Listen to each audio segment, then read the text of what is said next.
Hello everyone, स्वागत है आप सभी का आपके अपने YouTube channel the future coaching में। मैं स्वाति स्वागत करती हूं आप सभी का आज के क्लास में, जो कि साइंस से रिगार्डिंग है और साइंस में भी बायोलॉजी से रिगार्डिंग है। ठीक है, जैसा कि आप सभी को पता है कि हम क्या पढ़ रहे हैं, हम क्लासिफिकेशन पढ़ रहे हैं। ठीक है, हम वर्गीकरण पढ़ रहे हैं। तो अब तक हम जितना वर्गीकरण पढ़ चुके हैं, ठीक है, उन सभी को एक बार रिकॉल कर लेते हैं। ठीक है, हमने स्टार्टिंग में सबसे पहले क्या पढ़ा था कि जो विज्ञान होता है उसका क्या यूज है, क्यों हमें उसे पढ़ना है। ठीक, दूसरी चीज हमने पढ़ी थी कि जो विज्ञान की शाखाएं होती हैं, जीव विज्ञान, भौतिक विज्ञान और रसायन विज्ञान, तीनों का क्या महत्व होता है। राइट, दूसरी बात फिर हमने पढ़ा था कि जो जीव विज्ञान होता है, जीव विज्ञान की सबसे पहले स्टडी किसने की, उसको सबसे पहले स्टडी आउट किसने किया था, अरस्तु ने। फादर ऑफ किसको कहा जाता है जीव विज्ञान का, वो कहा जाता है अरस्तु को। फिर जीव विज्ञान में दो पार्ट हमने पढ़े। पहला हमने पढ़ा क्या, जिसको हम कहते हैं क्या सॉरी जिसको हम कहते हैं जूलॉजी, और दूसरा हमने पढ़ा बॉटनी। ठीक है, तो लाइफ से रिलेटेड दोनों चीजें आ गई, एक पादप विज्ञान और एक प्राणी विज्ञान। ठीक है, प्राणी विज्ञान को हमने अब उन सभी का हमने फिर क्लासिफिकेशन पढ़ा था। फिर हमने ये पढ़ा था कि किसकी स्टडी को क्या कहते हैं और किसको किस ब्रांच का फादर माना जाता है, कि सबसे पहले जो स्टडी किया था वो किसने किया था। ये सारी चीजें हमने बिल्कुल सीरियल में पढ़ी थी। ठीक है, फिर हमने स्टार्ट किया था क्लासिफिकेशन। क्लासिफिकेशन और वर्गीकरण में हमने ये पढ़ा था कि भाई जो हमारा पहले क्या नाम हमने बताया था, हमने बताया था कैरलस लीनियस। ठीक है, कैरलस लीनियस ने ये कहा था कि भाई जो एक तरह से ये होता है कि भाई जो वर्गीकरण है वो केवल दो पार्ट में होता है। ठीक है, पहला जंतु विज्ञान और पहला पादप और दूसरा जंतु। ठीक है, दो में उन्होंने बता दिया कि बस ये इतना ही हमारा होता है। फिर वंश और जाति में उन्होंने डिवाइड कर दिया था कि एक वंश होती है, एक जाति होती है। लेकिन फिर उसके बाद आए R H Whittaker. R H Whittaker ने ये कहा कि नहीं, ये जो हमारा किंगडम है इसको 5 भागों में डिवाइड किया जाना चाहिए। पूरे के पूरे जीव विज्ञान को, पूरे के पूरे हमारे विज्ञान को किसमें, 5 किंगडम में डिवाइड किया जाना चाहिए। फिर उन्होंने कितने किंगडम हमें बताए, 5। ठीक है, कौन कौन से किंगडम उन्होंने हमें बताया, पहला उन्होंने बताया मोनेरा, दूसरा उन्होंने हमें बताया प्रोटिस्टा, तीसरा बताया प्लांट, चौथा बताया फंगी और पांचवा बताया एनिमल। ठीक है, जिसमें से हम मोनेरा यानी कि जिसमें हम बैक्टीरिया पढ़ते हैं, ठीक है, प्रोटिस्टा यानी कि जिसमें हम सिंगल सेल्यूलर को पढ़ते हैं लेकिन उनमें न्यूक्लियस पूरी तरह से प्रेजेंट होता है, विकसित होता है, यूकैरियोट्स होते हैं। पादप विज्ञान में सारे प्लांट्स होते हैं, सभी प्रकार के प्लांट होते हैं। उसी में हमने सारे हर्ब, श्रब्स, प्लांट ट्री और क्रीपर्स, रनर्स, सकर्स, इन सब के बारे में पढ़ा था।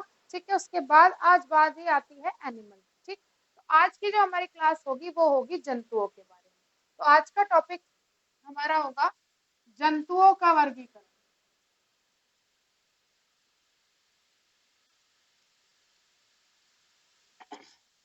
ठीक है, क्लासिफिकेशन ऑफ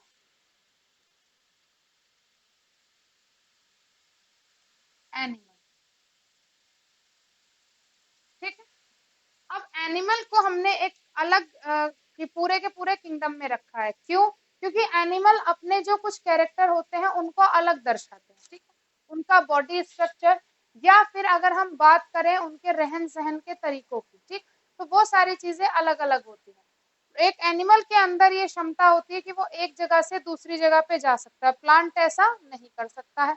ठीक है, इन्हीं कुछ फिजिकल स्ट्रक्चर पे, कुछ फिजिकल बातों पे, कुछ फिजिकल एनाटॉमी पे ही इनका जो किंगडम है वो क्या रखा गया, बिल्कुल अलग रखा गया। क्लियर है इतनी बात? तो जंतुओं के वर्गीकरण में कुछ फाइलम के नाम आते हैं। किसके नाम आते हैं? कुछ फाइलम के नाम आते हैं। ठीक है, अब ये पढ़ाने से पहले एक बहुत जरूरी बात मैं आपको बता दूं, सारे फाइलम के नाम आप इंग्लिश में ही पढ़िएगा। पेपर चाहे कोई भी हो, दोनों लैंग्वेज में आता है, बाइलिंगुअल होता है। ठीक है, और बाइलिंगुअल होने के कारण आपको हिंदी और इंग्लिश में समस्या नहीं आएगी। सबसे पहली बात यही होती है। दूसरा, बायोलॉजी के अंदर जितनी ज्यादा टर्म्स आपको इंग्लिश में याद रहेंगी, अगर आप उसका हिंदी में उसका आप ट्रांसलेट करके उसको पढ़ोगे तो वो आपके लिए ज्यादा टिपिकल होगा। ठीक है, इंग्लिश के टर्म्स आप उनके पढ़ लोगे तो वो आपके लिए ज्यादा टिपिकल नहीं होगा। ठीक है, क्लियर है इतनी बात? तो इस किंगडम के अंदर, इस क्लासिफिकेशन ऑफ एनिमल में, एनिमल किंगडम में जो हमारा क्या आता है, फाइलम्स को हम पढ़ते हैं।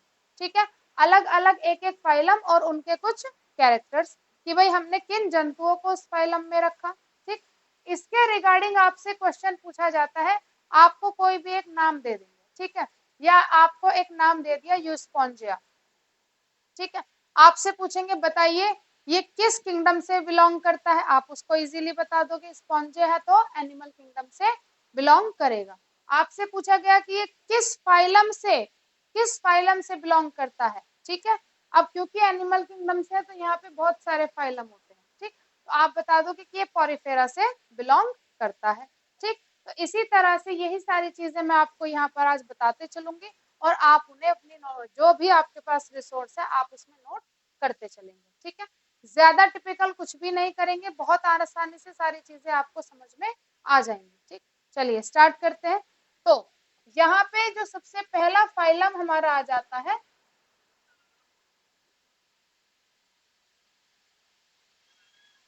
ठीक है, अब इन फाइलम को भी क्या किया गया, इसके जो एनिमल किंगडम है, पहले एक बात ये समझिए कि फाइलम किंगडम को भी दो पार्ट में सॉरी किंगडम को, एनिमल किंगडम को दो पार्ट में डिवाइड किया गया। ठीक, किस किस में, सबसे पहला होता है कॉर्डेटा,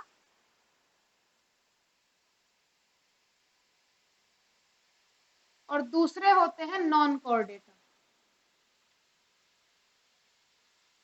ठीक है, इनको हिंदी में कहते हैं कशेरुकी और इनको कहते हैं अकशेरुकी। ठीक, अब एक सिंपल सी बात आती है कि कशेरुकी और नॉन कशेरुकी में, नॉन कॉर्डेटा में, सॉरी नॉन कशेरुकी कह रही हूँ, कशेरुकी और अकशेरुकी, ठीक है, कॉर्डेटा और नॉन कॉर्डेटा में क्या डिफरेंस होता है। एनिमल किंगडम को सबसे पहले इन्हीं दो पार्ट में डिवाइड किया गया, ठीक है, कॉर्डेटा और नॉन कॉर्डेटा। ठीक, आपने देखा होगा कि कुछ एनिमल्स के अंदर स्टेबिलिटी होती है, राइट, जिनके अंदर स्टेबिलिटी है वो सारे कॉर्डेटा में आते हैं, और जिनके अंदर स्टेबिलिटी नहीं होती है वो सारे नॉन कॉर्डेटा में आते हैं। कहने का क्या मतलब है, जिसके पास स्पाइनल कॉर्ड होगी, बैकबोन होगी, बैकबोन मतलब रीढ़ की हड्डी, अगर ये दोनों चीजें हैं, दैट मीन वो जो एनिमल है वो किससे बिलोंग करेंगे, कॉर्डेटा से बिलोंग करेंगे। और जिसके पास ये दोनों ही चीजें नहीं है, बैकबोन नहीं है, वो हमारे किस में आ जाते हैं, नॉन कॉर्डेटा में आ जाते हैं। ठीक है, तो कॉर्डेटा कौन से, जिनके पास बैकबोन है, स्पाइनल कॉर्ड है, ठीक है, वो हमारे किस में आ गए, कोड में, सॉरी कॉर्डेटा में आ गए। ठीक, ये एनिमल को डिवीजन किया गया सबसे पहले। अब इन्हीं के बेस पे हम इनका फाइलम पढ़ते चलेंगे। ठीक, कॉर्डेटा में कौन कौन से आते हैं और नॉन कॉर्डेटा में कौन कौन से आते हैं। ठीक है, इतनी चीज को नोट करेंगे कि इनके अंदर बैकबोन नहीं होती है और इनके अंदर बैकबोन होती है। क्लियर है बात, चलिए क्लियर। अब हम बात करते हैं कि नॉन कॉर्डेटा में कौन से आते हैं और कॉर्डेटा में कौन से आते हैं। Clear, Chordata phylum. अब इन्हीं के बाद नाम आता है फाइलम का। ठीक है, इन्हीं के बाद किसका नाम आता है, फाइलम्स का नाम आता है। अब नॉन कॉर्डेटा में कौन कौन से फाइलम होंगे वो हम पढ़ेंगे। ठीक, सबसे पहले किसके पढ़ेंगे, नॉन कॉर्डेटा के। इसको रफ कर देते हैं, आप इसे नोट कर लीजिए, फिर हम इसे रफ करेंगे। ठीक है भाई,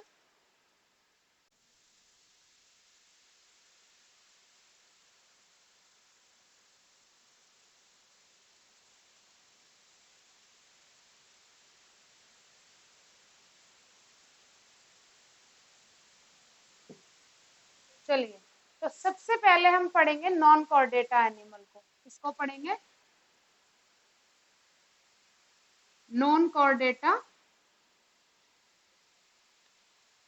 एनिमल। ठीक है, नॉन कॉर्डेटा एनिमल वो जिनके पास बैकबोन नहीं होती। इसी के आगे आप फिर से लिख लेना कि बैकबोन नहीं होती है। ठीक है, थोड़ा सा ना जब आप नोट्स बनाते हैं तो उसमें आप शॉर्टकट लगाया करें ताकि आपको चीजें जल्दी याद हो जाए। ठीक, जैसे हम लगा देते हैं बैकबोन नहीं होती, अब ये मुझे हमेशा याद रहेगा, मैंने क्रॉस लगा दिया, बैकबोन नहीं है तो कौन सा एनिमल होगा, नॉन कॉर्डेटा। अब इसमें कौन कौन से फाइलम आते हैं, ठीक। सबसे पहला फाइलम इसमें आ जाता है पॉरीफेरा, पॉरीफेरा, ठीक है। दूसरा फाइलम इसमें आ जाता है प्रोटोजोआ, ठीक। तीसरा फाइलम आता है सीलेंट्रेटा, ट्रेटा, ठीक है, सीलेंट्रेटा। फिर नेक्स्ट फाइलम आता है प्लेटीहेल्मिन्थीज, प्लेटीहेल्मिन्थीज,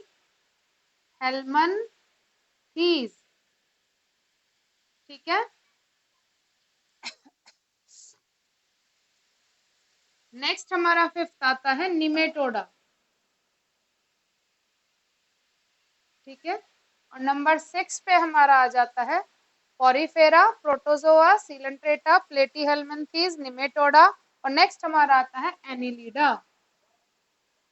एनिलीडा, ठीक है। नेक्स्ट हमारा आ जाता है नंबर 7 पे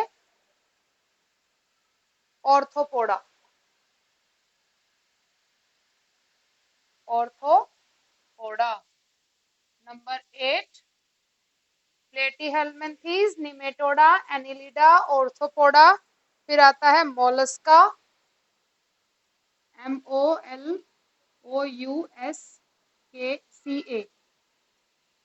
ठीक है, मोलस्का।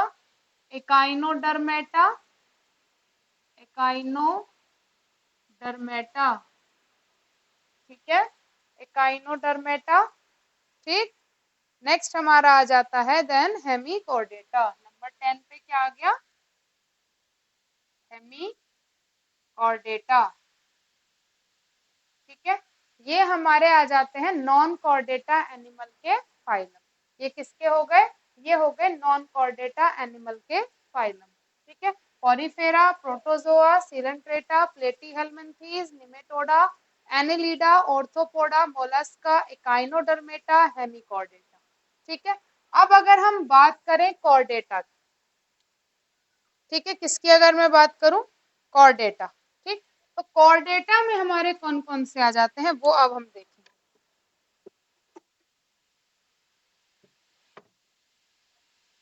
ठीक है। ये हमारे किसके हो गए, नॉन कॉर्डेटा। अब बात करते हैं कॉर्डेटा की। सबसे पहले आप सभी ये जो हमारे फाइलम के नाम है इनको लिख लेंगे, ठीक है। काफी जगह पे ऐसा होता है कि वो क्या करते हैं, नॉन कॉर्डेटा पढ़ा रहे हैं, पहले पॉरीफेरा पूरा पढ़ाएंगे, फिर प्रोटोजोआ पूरा पढ़ाएंगे, फिर सीलेंट्रेटा पूरा पढ़ाएंगे, एक एक करके पढ़ा। उससे ज्यादा बेनिफिशियल होता है कि आप पहले सभी फाइलम्स के नाम अपने पास नोट कर लीजिए और उसके बाद आप इन्हें एक एक करके पढ़ना शुरू कीजिए, ठीक है। इससे क्या होता है कि जब आप रिवीजन करते हैं, ठीक है, रिवीजन के टाइम पे आपको आसानी हो जाती है, आपको नीचे वाला पूरा डिस्क्रिप्शन नहीं देखना पड़ता, आप यही के यही चीजों को पढ़ते हैं, यही के यही क्लैरिफाई करते हैं और आगे उनको मूव ऑन करते जाते हैं। इससे आपको चीजें जल्दी याद हो जाती हैं और हमेशा वो आपको याद भी रहती है, आपका पढ़ने का तरीका थोड़ा सा एनहांस होता है। क्लियर है इतनी बात, ठीक है। अब बात हम करते हैं कॉर्डेटा की, ठीक है। तो कॉर्डेटा में हमारी दो चीजें आ जाती हैं। सबसे पहला होता है, सबसे पहला हमारा आ जाता है पीस, PISCES, जिसको हम मत्स्य भी कहते हैं, ठीक है। और नेक्स्ट हमारा आ जाता है, एक हो गया हमारा पीस और दूसरा हमारा आ जाता है टेट्रोपोडा, टेट्रोपोडा, ठीक है। पहला क्या हो गया, मत्स्य यानी कि पीसेस, मत्स्य का मतलब क्या होता है, मछली, मीन, ठीक है, मीन मछली, ठीक। और टेट्रोपोडा, ये पूरा एक आपका क्या आ जाता है, फाइलम आ जाता है। क्लियर है यहाँ तक बात, ये हमारे दोनों चीजें किस में आ गई, कॉर्डेटा में आ गई, ठीक है। कॉर्डेटा वो जिनके पास क्या होती है, बैकबोन होती है, ठीक है, और वो सभी फिशेस के पास मोस्टली होती ही है। क्लियर है, इतना नोट कीजिए, फिर हम कॉर्डेटा पे चलेंगे, ठीक है।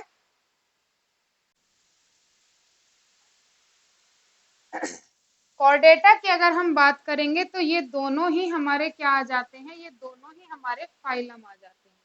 क्या आ गए? फाइलम। अब इनके बाद अगर मैं आपसे कहूं कि मुझे टेट्रोपोडा का डिवीजन करना है, ठीक है, अगर मैं आपसे कहूं कि मुझे किसका, टेट्रोपोडा का डिवीजन करना है,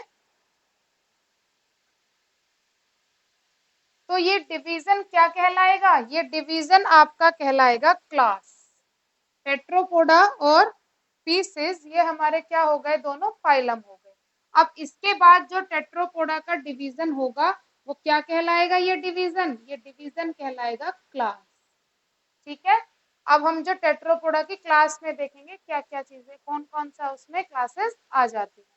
क्लियर है बात? इतना नोट करेंगे फिर आगे चलते हैं।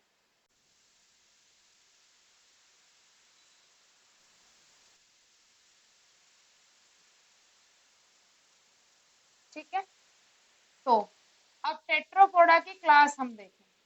ठीक, कौन कौन सी आ जाती है टेट्रोपोडा में क्लास? सबसे पहली क्लास उसमें आती है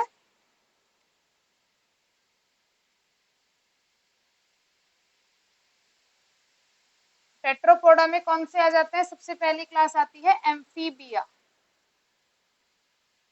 एम्फीबिया, ठीक है। नंबर 2 एम्फीबिया हो गया। नेक्स्ट आ जाता है रेप्टाइल्स। ठीक, नंबर 3 हमारा आ जाता है इसमें एम्फीबिया, रेप्टाइल्स, एवीज। ठीक है, and fourth one is mammalian. Mammalian, ठीक है, मैमेलियन कौन होते हैं, स्तनधारी होते हैं। ठीक है, और एम्फीबिया कौन होते हैं, इनको उभयचर कहा जाता है। उभयचर, रेप्टाइल सरीसृप, एवीज पक्षी वर्ग, मैमेलियन स्तनधारी। यानी कि जो कौन, जो ऐसे एनिमल जो बच्चे पैदा करते हैं ना कि अंडे देते हैं, ठीक है, उनको मैमल्स कहा जाता है। ठीक है, अब यहाँ पे दो टर्म्स और बहुत कॉमन है जो आपको याद रखनी जरूरी है मैमल्स के लिए। ठीक, दो टर्म्स मैं आपको यहाँ पे बताती हूँ। पहला आता है ओविपोरस, ये बहुत पूछा जाता है। ठीक है, और दूसरा होता है विविपेरस। ठीक, देखो ओवी यहीं से समझ लेना, ओवी का मतलब होता है ओवरी, और ओवरी होता है एक बॉडी का पार्ट जहां पर डेवलप करता है एग। ठीक है, क्लियर है बात? और विविपेरस। ठीक, तो यहीं से आपको केवल इतना याद रखना है। ठीक है, ओविपेरस और विविपेरस। ये थोड़ा सा हटके है तो आप इसे नोट पॉइंट में लिखेंगे। किसमें लिखेंगे आप इसे? नोट पॉइंट में लिखेंगे। क्लियर? चलिए, ठीक है, ओविपेरस और विविपेरस। जैसा कि मैंने बताया ओवी का एक एक आ जाता है ना, जैसे हम एक थोड़ा रिजेंबल वर्ड ले लेते हैं तो वो ओवरी से रिजेंबल करता है ओवी। ठीक है, और ओवरी में क्या डेवलप करता है, एग। तो ओविपोरस उन एनिमल्स को कहा जाता है जो अंडे देते हैं। इसके आगे आप लिख लेना, अंडे देने वाले जानवर। ठीक है, विविपेरस, विविपेरस कौन हो गए, बच्चे, बच्चे पैदा करने वाले जानवर। ठीक है, क्लियर है बात? ठीक, अब यहाँ पे ये दोनों टर्म्स ही अधिकतर पूछी जाती है। मैमल तो होता है, मैमल तो वही हो गए, विविपेरस मैमल हो गए। ठीक है, भाई जो जिनके कान बाहर दिखते हैं, मैमल्स की ये पहचान होती है, जिनके कान बाहरी पटल जो होता है कान का वो बाहर दिखाई देता है, अंडा बॉडी के अंदर ही डेवलप करके शिशु में परिवर्तित होता है, ये मैमलियन की पहचान होती है। ठीक है, क्लियर है इतनी बात? और इनके जो जानवर होते हैं वो मैमल तो सारे हो गए। ठीक, इनके जो जानवर होते हैं उनको ओविपोरस और विविपेरस कहा जाता है। ओविपेरस जो अपनी बॉडी से अंडे को बाहर निकाल देते हैं, फिर उनका भ्रूण विकसित होता है और बच्चे बनते हैं। लेकिन विविपोरस वो होते हैं जिनका भ्रूण उस बॉडी के उस माँ के अंदर ही पूरा डेवलप करता है, और जब एक पूरा डेवलप चाइल्ड वहां पे हो जाता है तब वो बॉडी से बाहर आता है एक पूरे गेस्टेशन पीरियड के बाद। ठीक है, तो ये हमारे दोनों टर्म्स आप याद रखेंगे और इनको नोट पॉइंट में करके आप लिख लेंगे। ठीक है, चलिए, तो ये हमारे टेट्रोपोडा की क्लासेस हो गई। ठीक, अब हम क्या करेंगे, एक एक फाइलम को यहाँ से पढ़ते चलेंगे। क्लियर है बात? ठीक है, तो चलिए आज की क्लास में इतना ही रखते हैं। आज ये पूरा अच्छे से आपको क्लियर हो जाएगा क्लासिफिकेशन ऑफ एनिमल, जहाँ पे हमारे दो तरह के एनिमल आ गए। पहला हमारा आ गया कॉर्डेटा और दूसरे हमारे आ गए नॉन कॉर्डेटा। ठीक है, तो नॉन कॉर्डेटा में हमारे पूरे 10 फाइलम रहे, जिसके जिसके पूरे के पूरे नाम हम ऑलरेडी आपको लिखवा चुके हैं। पॉरीफेरा, प्रोटोजोआ, प्लेटीहेल्मिन्थीज, ठीक है, एनिलिडा और सारे जितने भी हमारे होते हैं हेमिकॉर्डेटा, कॉर्डेटा, वो सारे नाम मैं आपको लिखवा चुकी हूँ। ठीक है, फिर उसके बाद कॉर्डेटा में हमारी दो चीजें आती हैं, पीसेस मछली, इसमें सारी मछलियां आ जाती हैं।